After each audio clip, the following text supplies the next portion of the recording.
This module is about what your event might actually look like. Events are varied in many ways. They could be band gigs, they could be community lunches, they could be centre tours. Each event attracts different needs and different people. Here are a few things to consider when planning your event. An event brief is really crucial, including a detailed running sheet. This will include full details of the event, including a timeline of when certain activities have to occur, like speeches, performances, and so forth. This document is perfect for sharing with any important parties prior to the event, so that everyone is on the same page and knows where they need to be, when they need to be there, and what they need to do. Templates for event briefs are available on our space and also on the course page. Consider the space where your event will be held. Do you need to take extra measures for crowd control?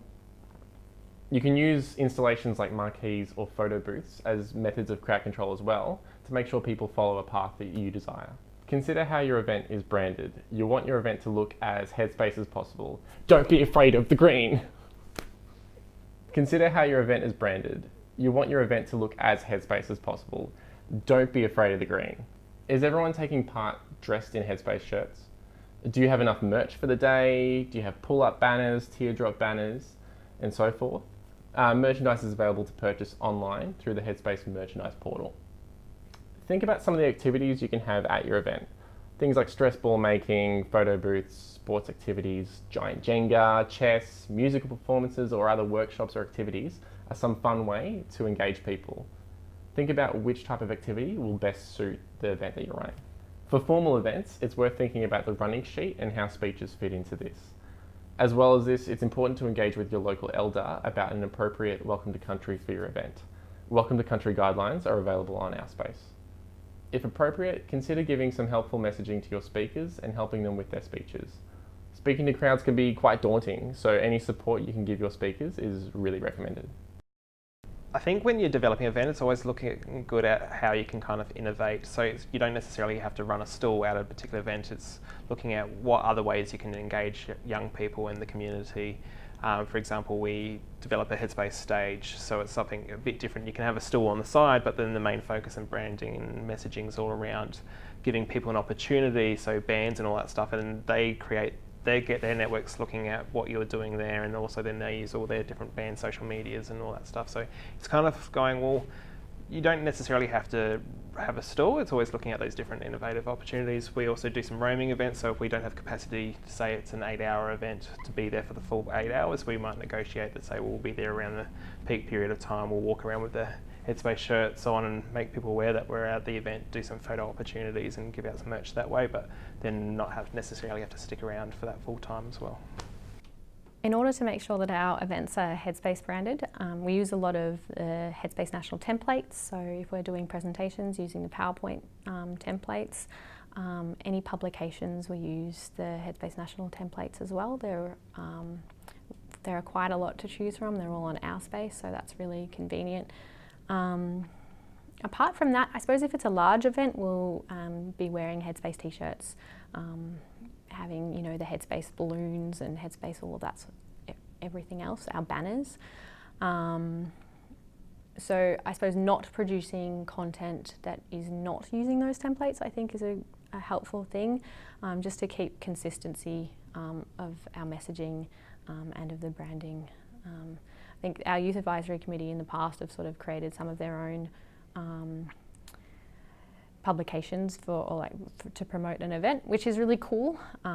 But if it's really far away from the Headspace branding, then it can sort of lead to a few mixed messages. So just engaging with them as to why we do use the templates, and they're usually pretty happy to do that as well. When developing an event and attending an event, it's important to make sure that the branding is predominant. Otherwise, especially if you're working for Headspace, there's probably no point going to along the event if no one can tell who's actually involved in that event. So we make sure that we use the Headspace branding material. We've got Headspace flags, the tablecloth, the pull-up banners, and it's making sure that when we rock up to this event, that you can see the Headspace brand just jumping out at you.